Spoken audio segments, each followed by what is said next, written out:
Hey folks, it's Brian here, the land guy. Welcome to the channel. In today's video, I'm going to be educating you on something really important when it comes to ponds. I'm actually headed out across a field right now. I'm going to be showing you a pond that has a 36-inch overflow pipe installed in it. I get asked from time to time, Brian, is having an overflow pipe in my pond enough? Well, today I'm going to show you why my answer is no. So hang tight, we're actually almost there.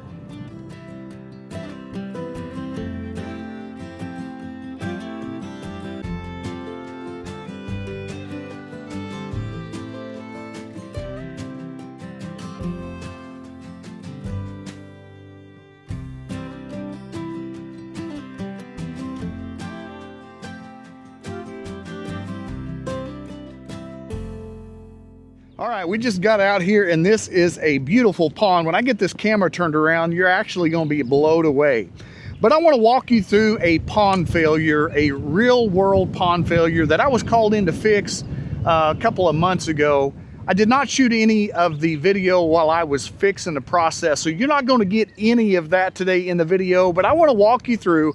Hopefully you'll learn something from this, things that we need to be talking about when it comes to overflow. And you can't just trust a pipe to provide that overflow, especially during big rain events.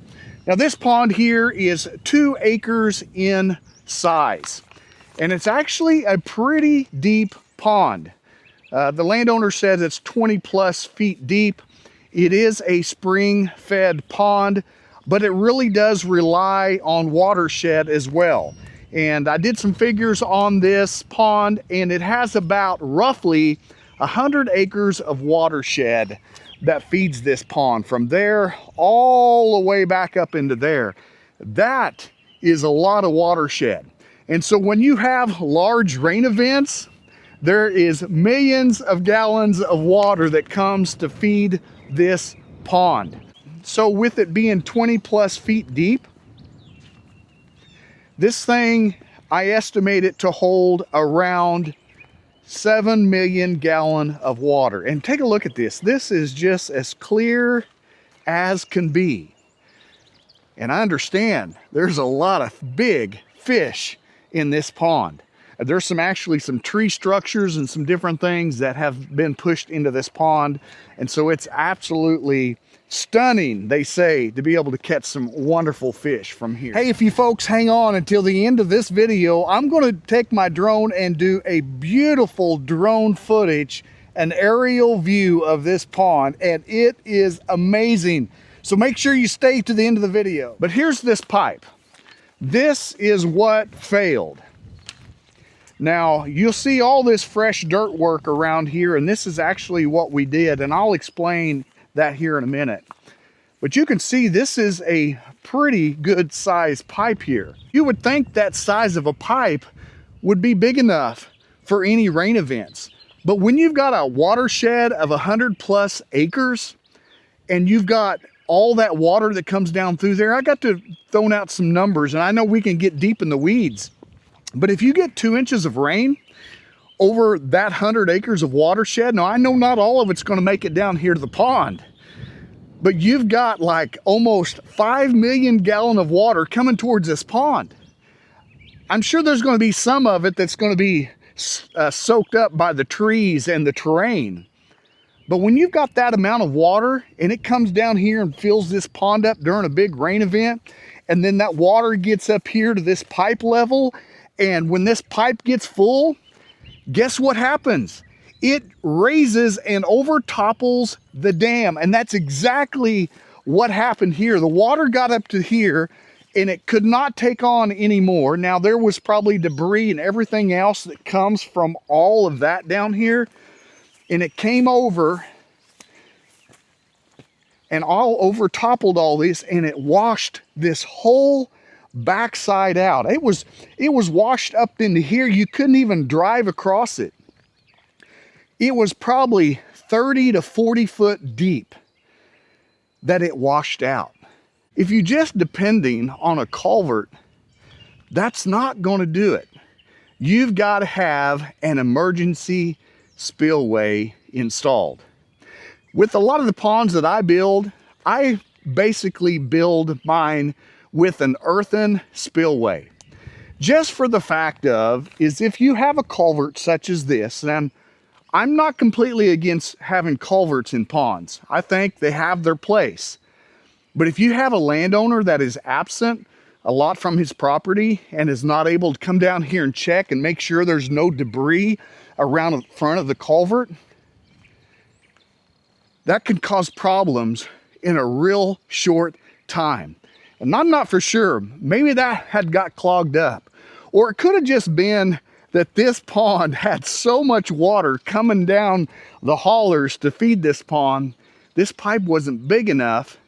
And what I understand when I came out here and shot grade and looked at this area here was just a little bit lower from where it was here above the culvert. And it was determined that the emergency spillway was not really an emergency spillway that was built, because all of this, where you see that fresh dirt, all of this was washed out all the way down through there, all the way there. So what the fix was, is I came out here with the little D3 Caterpillar dozer and I shaved all of this hillside and took all of that good clay here and I brought it over here and I began to fill this in with layers and compact it and got all of that filled in down through there. And then I began to work up into this area where all of this was washed out and got all of this filled in. Even this pipe was exposed to get all of that filled in too.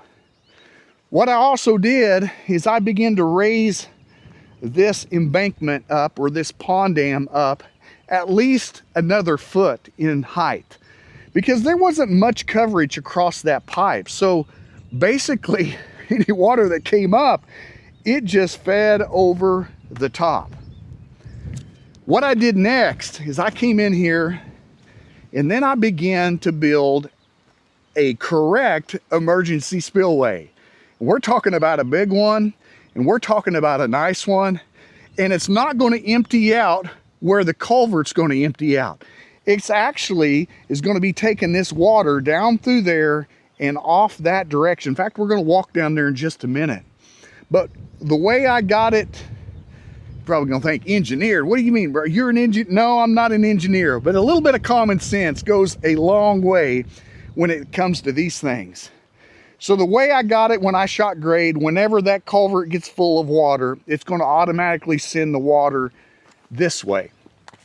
And I got this thing cut wide. It's about 8 foot wide and it's about 2 feet deep. So with me building that up and me lowering this and building this spillway, that water's actually going to flow right down through here. I built this up to keep the water from trying to get back into there to wash that out, because I don't want that to happen. That culvert right there is going to feed this enough. I'm a little concerned about this eroding over time, and I told the landowner what probably a good fix would be, or a precautionary measure, is to bring a bunch of ditch line or shot rock in here and line that down through there just to keep it from eroding. Because if you got that pipe running full amount of water, that water can do a lot of damage in a quick amount of time. But this spillway, this emergency spillway, I got it coming down through here, and then what the water's going to do is it's just going to gently fall over the side into the hauler, is what the plan was. So we come down here and get a view from this side. You'll see exactly what I ended up doing. You've got the culvert there. We put quite a bit of dirt on top of that culvert, and then we built the emergency spillway over here on this side. The landowner did not want to have to deal with a potential complete dam washout, because he knows the amount of water that comes down through here that feeds this pond. And it's not unusual for it to get up to this pipe and begin to feed it over. Now, we've been having quite a drought here in southwest Missouri over the last 1 year or so. And this pond has actually fluctuated in depth and in the level because of the drought we had last fall. And so the spring rains that we've got over the last few weeks has actually risen it up. Even though it's spring fed, the landowner maybe thinks that there's a potential pond leak in here due to the fact of the water that's on the back side. But this property has several springs on it, and there's just water boiling out down here in the bottom. There's a potential leak possibly where the water is seeping underneath down here in this holler and going underneath the pond dam and coming out on the back side. But for the most part, this pond actually, as long as we have the right amount of rain each year here in Missouri, it actually stays up next to this pipe all year long, unless it comes a drought in the fall. I understand this pond was built around, I'm guessing 30 years ago. It was probably in the late 80s to the early 90s is what I understand. So that may be 35 years ago that this pond was constructed. And the landowner at that time knew that he had a spring here, or several springs, and so they come down here and constructed this pond. And what they actually did is they came over here, they began to carve this hillside out and use all of that material down through there to construct this pond dam here. And with the size of this pond dam, it was going to have to take a lot of fill to get this filled in. But isn't this beautiful? This is like your own oasis. Well, I felt a need to come down here and show you why you can't just rely on a culvert as an overflow for your pond. You always have to install a secondary emergency spillway. So if you have a culvert that acts as an overflow for your pipe, make sure you have an emergency spillway, because if this pipe can't carry all the water, that water is going to keep continuing to rise and get to the point where it overtopples your dam in the lowest point of your dam. And this down here was the lowest point. In fact, there's several dams in my area that I have known of that this big rain event that happened several years ago washed out several dams in the area. And most of those had a culvert system, but I'm wondering maybe if they didn't really have much of an emergency spillway, and that was the possible reason why those were washed out. But anyway, this landowner has nothing to worry about unless we get 20+ inches of rain all of a sudden, which I doubt we get. But this emergency spillway should handle any amount of water that comes down through here that the culvert cannot handle. Now it has this access that's 8 foot wide and 2 to 3 foot deep, and it goes down through there and it carries that water that way and not over the same place where that pond culvert is.